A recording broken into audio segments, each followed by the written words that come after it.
अनि मेलमा गरेको खबरलाई यहाँले स्वीकार गरेर आइदिनुभएको छ र खास गरी धनगढी महानगरपालिकामा यहाँलाई थाहा छ केही पहिले वडा नम्बर 4 मा गाउँ विकासमा किरा परेको चामल देखिएपछि एक किसिमको विवाद सिर्जना राहत चामल विवादको सिर्जना भएको थियो। त्यसपछि छानबिन समिति गठन भएको थियो अनि त्यसको छानबिन समिति गठनपछि त्यो छानबिन समितिले आफ्नो कार्यपालिकाले एउटा म्यान्डेट दिएको थियो छानबिन गर्ने र त्यो छानबिनको म्यान्डेट पाइसकेपछि त्यो छानबिन प्रतिवेदन आफ्नो कार्यपालिकामा पेश गर्यो र कार्यपालिकाले के निर्णयहरू पनि गरेको छ। यहाँलाई थाहा छ कार्यपालिकाले गरेका डिसिजनहरू यहाँ लाग्ला मेयर साथी भन्ने लाग्ला र कार्यपालिका भनेको स्थानीय तहको क्याबिनेट हो र स्थानीय तहले गरेको डिसिजन क्याबिनेटले गरेका डिसिजन समाजका प्रवक्ताजीले बाहिर ल्याउने गर्दछ।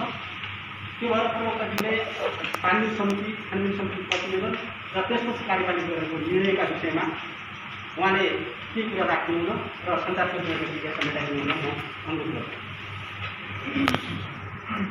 स्थानीय सरकारले धनगढी महानगरपालिकालाई कानुनले जति अधिकार दिएको छ त्यसको हदसम्म हामीहरू यसमा अगाडि बढ्छौँ र त्योभन्दा हामीहरूको खाद्य परिस्थिति कार्यालयबाट गुणस्तर गर्दाखेरि हामीहरूलाई नमुनाको हकमा मात्रै त्यो लागु हुन्छ, अफिसमा भएको हकमा लागु हुन्न भन्ने आएको अफिसकाले बुझ्दाखेरि यो नगरपालिकाले बुझ्दाखेरि त्यसको भेरिफिकेसन गरिएको छैन। भेरिफिकेसन नगर्नेको कारण कर्मचारीलाई के हुन्छ त्यो पनि आएको होइन।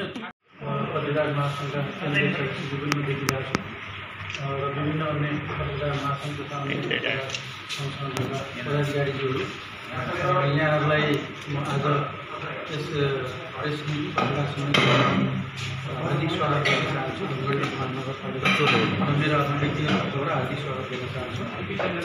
आज वास्तवमा हामीहरू निकै नै ठुलो चाहिँ अप्ठ्यारो अवस्थामा छौँ। हाम्रो देश मात्रै नभए, हाम्रो जिल्ला मात्रै नभए, हाम्रो गाउँठाउँ मात्र नभए, सारा संसार नै यो कोभिड-19 भन्ने कोरोना भाइरसको कारणले आक्रान्त भएको अवस्था छ।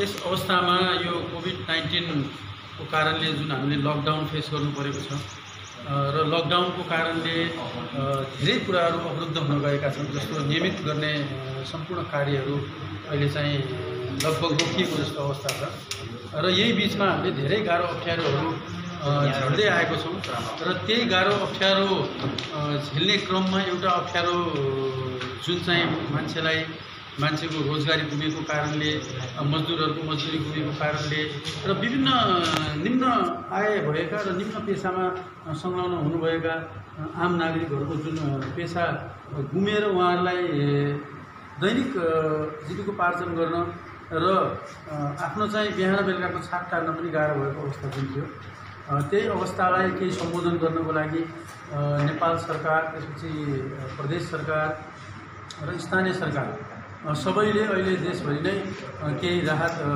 वितरणहरू गरिरहनु भएको यहाँहरूलाई अवगतै छ र त्यस अन्तर्गत यस धनगढी उपमहानगरपालिकाले पनि आफ्नो नगरवासीहरूलाई, नगरभित्र बसोबास गर्ने जति पनि आम नागरिकहरू हुनुहुन्छ र जति पनि अप्ठ्यारोमा पर्नुभएको आम नागरिकहरू हुनुहुन्छ उहाँहरूलाई खानको अप्ठ्यारो नपरोस् भनेर केही सहयोग गर्नको लागि प्रसङ्गवश म त्यही सिलसिलामा जाँदैछु र केही रासन वितरण गर्ने र केही सहयोग गर्ने उहाँहरूलाई भनेर जुन हामीले एउटा अभियान सुरु गरेको थियौँ र त्यही अभियानकै क्रममा रासन वितरण गर्दै केही गाह्रो अप्ठ्यारोहरू हामीले फेस गर्नु पऱ्यो।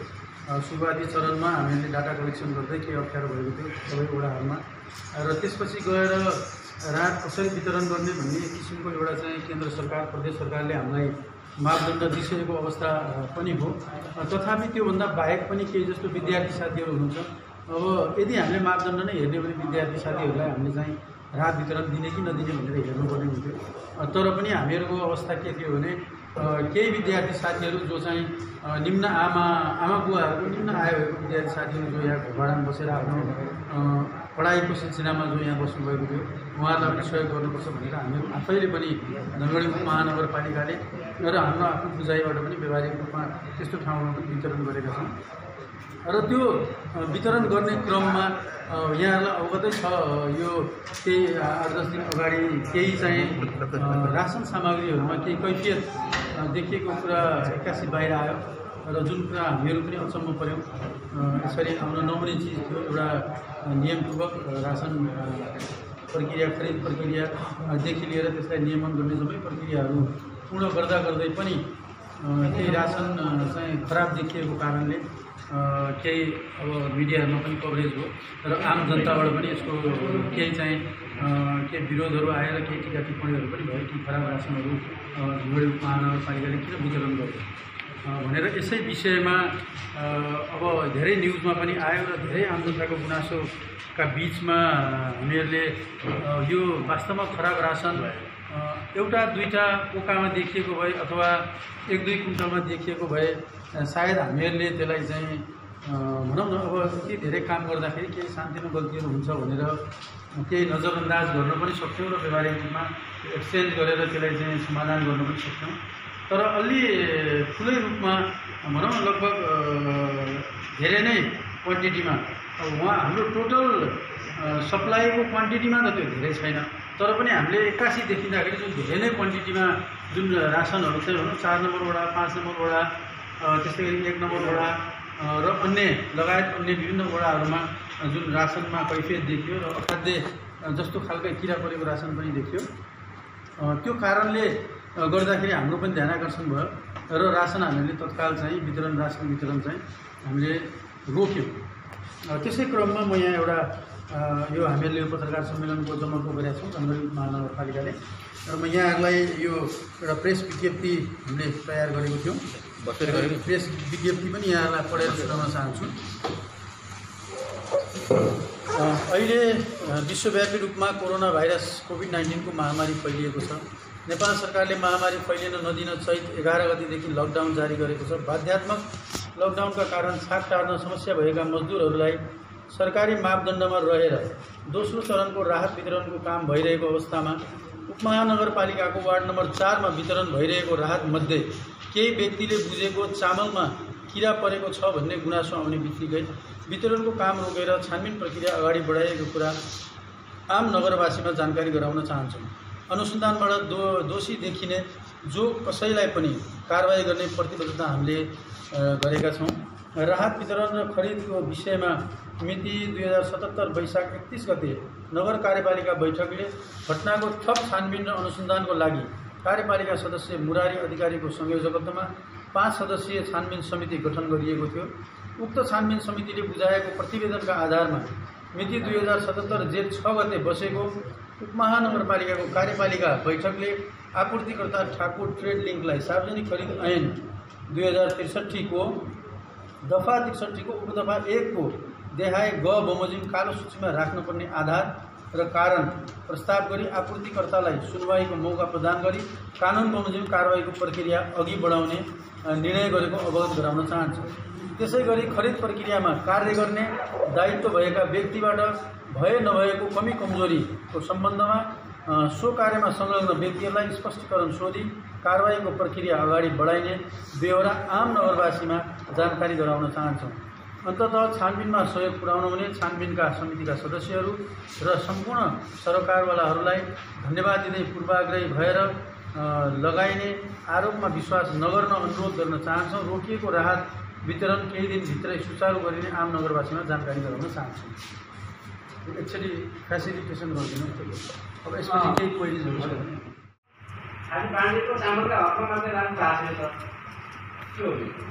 होइन, धन्यवाद छ यहाँलाई।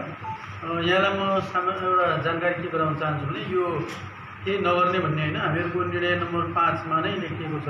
यो कार्यपालिकाको निर्णयमा खरिद प्रक्रियामा कार्य गर्ने दायित्व भएका व्यक्तिबाट भएको कमी कमजोरीका सम्बन्धमा सो कार्यमा संलग्न व्यक्तिहरूलाई कमी कमजोरीका बारेमा स्पष्ट शोधनी गरेर निर्णय गरिएको भनिएको छ। अब यो कस्तो हो भनेपछि अब हामीले अब अनौपचारिक रूपमा पनि केही कुराहरू बुझ्यौँ। जस्तो चाहिँ अब एउटा चाहिँ नगर कार्यपालिकाले या नगर प्रमुखज्यूले अब हामी रासन राहत वितरण गर्दाखेरि रासन कसरी खरिद गर्ने त भन्दाखेरि टेन्डर मार्फत जाने भन्ने एउटा निर्णय भइसकेपछि टेन्डर प्रक्रियामा जानको लागि उहाँ भनौँ प्रमुख प्रशासकीय अधिकृतज्यूलाई नगर कार्यपालिकाले स्वीकृति दिएको। त्यसपछिका सम्पूर्ण प्रक्रियाहरू प्रमुख प्रशासकीय अधिकृतज्यूले कानुनी कुराहरू के छन् र टेन्डर गर्दा के कानुनी कुराहरू अप्नाउनुपर्छ त्यो चाहिँ उहाँहरूको जिम्मा हुन्छ र उहाँहरूले त्यो सबै चिज हेरेर टेन्डर आह्वान गर्नुहुन्छ। त्यसपछि त्यसको मिति तोकिया हुन्छ, मिति तोकिएको समयभित्र जतिजनाको टेन्डर परिएको छ फेरि त्यो पनि कानुनअनुसार नियमपूर्वक त्यो टेन्डरहरू खोलिन्छ। त्यसपछि कसलाई सदर गर्ने, अब लोएस्ट रकमको सदर हुन्छ, त्यो आधारमा चाहिँ आफ्नो नियम कानुनको आधारमा त्यो सदर गर्ने प्रक्रियाहरू चाहिँ त्यो प्रक्रिया त्यस किसिमले बढ्छ। त्यो प्रक्रियामा यदि काहीँ त्रुटि भेटिएमा हामीले कारवाही गर्छौँ भनेर हामीले 5 नम्बरमा निर्णयमा हामीले दिएकै छौँ र त्यो अब हामी छानबिन गर्दै भनेर भनेका छौँ। र त्यसपछि अब त्यसमै यदि टेन्डर दिने क्रममै केही त्रुटि भएको रहेछ भने पनि त्यो छानबिनको क्रममा आउला दोषी देखिएमा कारवाही निश्चित रूपमा हुन्छ।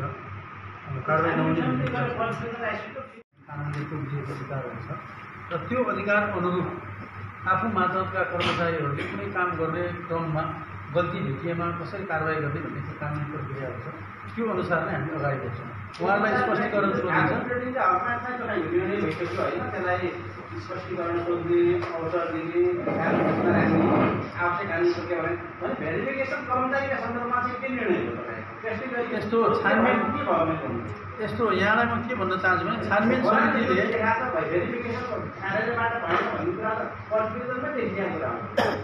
भेरिफिकेसनको विषयमा के छ भने अब यो सम्झौताको हाम्रो 16वटा जुन बुँदाहरू छ त्यसमा लेखिया छ। त्यसमा 16 नम्बर बुँदामै लेखिया छ। यहाँलाई म पढेर सुनाउन चाहन्छु।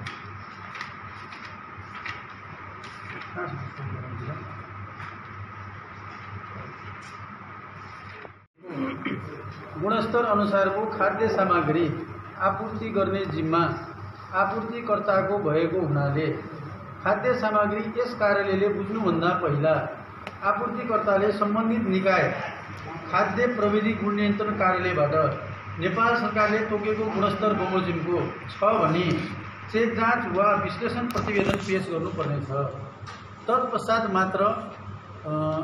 तत्पश्चात मात्रा र तौलको भेरिफाईको आधारमा जिन्सी दाखिला गरी भुक्तानीका लागि कार्यालय प्रमुख समक्ष पेश गर्नुपर्नेछ।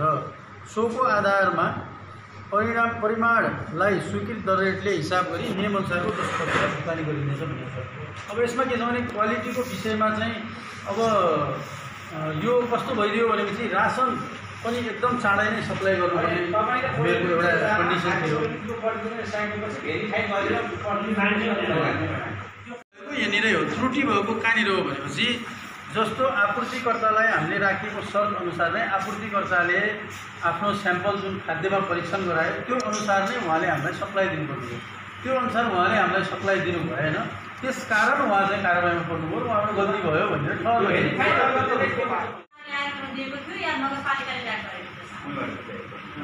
चामल वहीँबाट प्याकिङ हामीलाई यो छानबिन समितिले दिएको सारांश हो के अरे होइन सुझाव।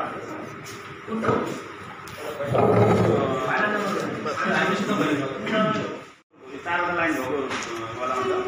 सार्वजनिक परीक्षामा अहिलेको नियम 115 17 बमोजिम आपूर्ति भएको चामलको परिणाम तौल र गुणस्तरभन्दा त्यस लाइनमा जान्छु म नदेखिएकाले हाल वडानमा 1, 4, 5 र 12 मा मौजा रहेको चामलमध्ये नाङ्गो आँखाले भनेको नाङ्गो आँखाले छानबिन गर्दा यस्तो गर्नुपर्ने खानु योग्य देखिएको नाङ्गो आँखाले फेरि पनि एउटा त भेरिफिकेसन बाँड्नुभन्दा अगाडि नै गर्नुपर्छ। उहाँ कमिटीको कुरामा मेरो पनि सहमति छ। त्यसका बावजुद यो विवाद आइसकेपछि फेरि यो नाङ्गो आँखाले या चस्मावाला आँखाले भनेर के लेख्नु पर्यो? यो छानबिन समितिले त्यो छानबिन समितिको कोही भाव खोज्ने मान्छे राखेको यो नाङ्गो आँखाले खानु योग्य छ त्यसलाई अब वितरण यस्ता स्वीकृत गर्नु भनेर यहीँनिर पनि यो गुणस्तरमा उसले दिएको पहिलाको स्याम्पलको र अनि अहिले त्यही जुन नाङ्गो आँखाले हेरेको स्याम्पल गराएर दिनुपर्छ जस्तो लाग्छ। त्यो भाग त्यसको पनि भाग छ। अनि यस्तो पूर्ण रिपोर्ट सायद यहाँले हेर्न पाउनुभएको छैन होला। त्यो पूर्ण रिपोर्टमा चाहिँ उहाँहरूले नाङ्गो आँखाले मात्रै नभई नाङ्गो आँखाले देख्दा त्यो देखियो। त्यसपछि फेरि त्यो स्याम्पल लगेर खाद्यमा परीक्षण गराइएको छ। परीक्षण पश्चात चाहिँ त्यो परीक्षणको प्रतिवेदन पनि यहाँ पेश भएको छ। समितिले परीक्षणको प्रतिवेदन पनि पेश गरेको छ। त्यस पश्चात चाहिँ अनि यो चाहिँ अब खराब चामल नै खराब नै सामग्री निस्क्यो। त्यो कुरा छ भने यो बुदामा हामीले त्यहाँबाट नाङ्गो आँखाले खाने देख्यो। त्यसपछि सिग्नेचर चाहिँ फरक गतेमा छ, 15 गतेमा छ सायद। त्यसकारण अब बाई मिस्टेकले त्यो माथि 12 गते प्रिन्ट हुन गएको भन्नुभएको छ र त्यसलाई भेरिफाई गर्नलाई हामीले त्यो प्रिन्टिङको पनि निकालेको छौँ। त्यो जम्मै रिपोर्टहरू त्यो लेटर चाहिँ 15 गते नै निस्केको लेटर रहेछ। त्यसरी चाहिँ हामीले बुझ्थ्यौँ। केमा चाहिँ कहिलेकाहीँ प्रिन्टिङ मिस्टेक पनि हुन्छ। जस्तो हामीहरूले आफैले पनि कार्यालयमा कहिलेकाहीँ सिग्नेचर गर्ने क्रममा 2 गते लेख्या होला, कहिलेकाहीँ त्यस्तै अब गते नै सिग्नेचर गर्दा गर्दै ह्याङ भएर कहिलेकाहीँ 1 गते भनेर पनि सिग्नेचर गरिन्छ। त्यो सामान्य त्रुटिका रूपमा लिएका छौँ त्यसलाई चाहिँ हामीले। त्यसमा पनि हामीले भेरिफाई गऱ्यौँ। तर त्यो चाहिँ नियतवश नगरेर 15 गते नै भएको छ। त्यो चाहिँ उहाँहरूको भनाइअनुसार के छ भने त्यो हामीले 15 गते नै त्यो टिप्पणी उठाएको, 15 गते नै हामीले टिप्पणी उठाएर पेस गरेको हो। तर प्रिन्ट निक्लिँदाखेरि अब त्यो एउटै डेट पुरानै डेटमा त्यो भयो भने त्यो सच्याउन चाहिँ मिस्टेक हो। त्यही प्रिन्ट निकालिदियो हामीले डेट सच्याएन भन्ने कुरा मात्रै हो। स्थानीय सरकारले झलगढी महानगरपालिकालाई कानुनले जति अधिकार दिएको छ त्यसको हदसम्म हामीले यसमा अगाडि बढ्छौँ र त्यो यसको चाहिँ अब फरक नपर्ने किसिमले अब हामीले आफ्नो दायराबाट फरक कारबाही गर्ने, फेरि अख्तियारले फरक कारबाही गर्ने, फेरि अर्को पनि हुने, त्यो चाहिँ अलिक फरक हुनसक्छ। त्यही भएर अख्तियारसम्म पनि पुरा हुँदाखेरि अब हाम्रो अख्तियार भनेको हामीभन्दा माथिल्लो निकाय हो। उहाँहरूले नै डकुमेन्ट लिएर गइसके हुनाले हामीले आफूले गर्ने कालो सूचीमा राख्ने त्यो भनौँ झलगढी महानगरपालिकाको टेरिटोरीभित्र त्यस्तो व्यवसाय भेटियो जो व्यवसायले चाहिँ भनौँ अब यस्तो सप्लाई गर्दाखेरि गलत किसिमको सामग्री सप्लाई गर्नुभयो र उहाँहरूलाई भोलिका दिनसम्म पनि कस्तो किसिमको नजरले हेर्ने र कुन क्राइटेरियामा उहाँहरूलाई राख्ने भन्ने त्यो दायरासम्म हामी जान्छौँ। र त्योभन्दा माथिको अलि जुन कानुनी रूपमा अलि ठुलो रूपमा जुन कारबाही गर्ने प्रक्रिया हो त्यो चाहिँ अख्तियारले नै गर्छ।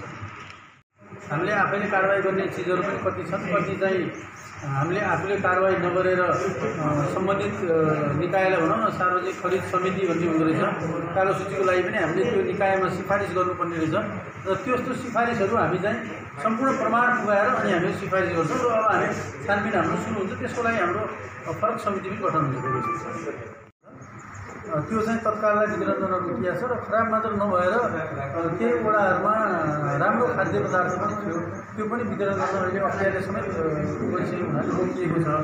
तर हामीहरूले आजैबाट स्याम्पलहरू कलेक्सन सुरु गरिसकेका छौँ। फेरि अब खराब देखिएको त हाम्रो स्टकमा गइहाल्छ, त्यो खराब चामलमै गरिदिने भयो। त्यो त्यसो हामी चलाउँदैनौँ किनभने त्यो कानुनी प्रक्रियामा गइसक्यो।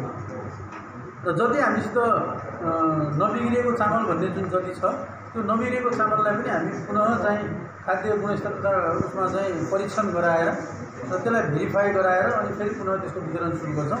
र नराम्रोको हकमा चाहिँ हाम्रो सम्झौता अनुसार हेर्ने हो भने नराम्रो चाहिँ उहाँले लैजानुपर्ने र राम्रो दिनुपर्ने भनेर भनिएको छ।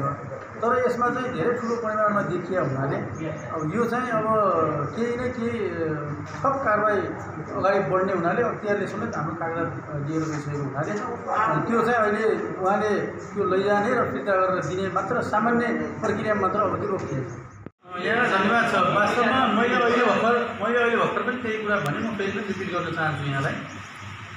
कुहिएको चामल हाम्रो सम्झौता अनुसार हेर्ने हो भने 16वटा दिनमा जुन सम्झौता भएको छ त्यसमा चाहिँ यदि काहीँ कतै कैफियत देखिएमा कुनै बिग्रिएको सामग्री आएमा आपूर्तिकर्ताले त्यो चाहिँ एक्सचेन्ज गर्नुपर्ने छ अथवा त्यो उनले लिएर उहाँले हामीलाई राम्रो सामान दिनुपर्ने छ भनेर लेखिएको छ। तर पनि यो क्वान्टिटी अलिक धेरै मात्रामा आइदिएको हुनाले यो चामल चाहिँ अब उहाँलाई दिएर उहाँबाट हामी राम्रो चामल लिने प्रक्रियामा हामी जाँदैनौँ। किनभने यसलाई कहिलेकाहीँ के हुन्छ भनेपछि सानोतिनो गल्तीहरू देखिँदाखेरि त्यो अन्जान भएको हो कि भन्ने जस्तो देखिन्छ। तर धेरै ठुलो भोल्युममा गल्ती देखिँदाखेरि अन्जान होइन जान पनि भएको हो कि भन्ने शङ्का हामीमा पनि छ। त्यो भएको कारणले अब त्यो फिर्ता हुने प्रक्रियामा जाँदैन र त्यसलाई कानुन अनुरूप यो यस्तो चामल सप्लाई गर्ने मान्छेलाई के किसिमको कारबाही हुनसक्छ त्यो हामी कानुनी प्रक्रिया अनुसार अगाडि बढ्छौँ र त्यो चामल फिर्ता चाहिँ हुँदैन। कानुनअनुसार के हो भनेर यहाँले हामीलाई सोध्दै गर्दाखेरि कानुनअनुसार के हो भनेर यहाँले हामीलाई सोध्दै गर्दाखेरि सायद कानुनका जम्मै पाटाहरू हामी यहाँ मध्ये कसैले पनि सक्दैन होला व्याख्या गर्नु। त्यसको लागि हामी वकिल साहबको राय सुन्दा लिनुपर्छ र त्यसमा फरक पोइन्टमा फरक कुराहरू लेखिया हुन्छ, फरक किसिमको कारबाहीहरू लेखिया हुन्छ, फरक किसिमका प्रक्रियाहरू हुन्छ। कानुनअनुसार भन्नाले सार्वजनिक खरिद ऐनले कुनै पनि सप्लायरले कुनै पनि सप्लाई दिनुपर्ने मान्छेलाई कुनै पनि सामग्री सप्लाई गर्दा कति प्रतिशत सामग्री गुणस्तरविहीन दिएको छ त्यसको आधारमा के कारबाही हुन्छ भन्ने हामी कानुन पल्टाएर हेर्छौँ र कानुन विज्ञहरू कानुनी सल्लाह लिएर त्यो अनुसार हामी कारबाही प्रक्रियामा अगाडि बढ्छौँ। यहाँले राम्रोसित सुन्नु भएन होला सायद प्रेस मिटमा पनि के लेखिएको छ भनेपछि सार्वजनिक खरिद ऐन 2063 को दफा 63 को उपदफा 1 को देहाय ग बमोजिम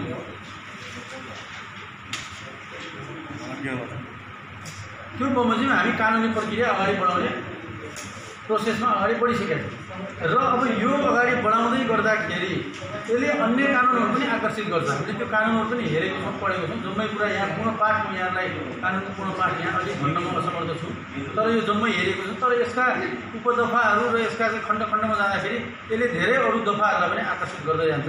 त्यसकारण मैले सर्टकटमा यहाँहरूको अगाडि चाहिँ यहाँ कानुन अनुसार हामी प्रक्रिया अगाडि बढाउँछौँ भन्न खोजेँ।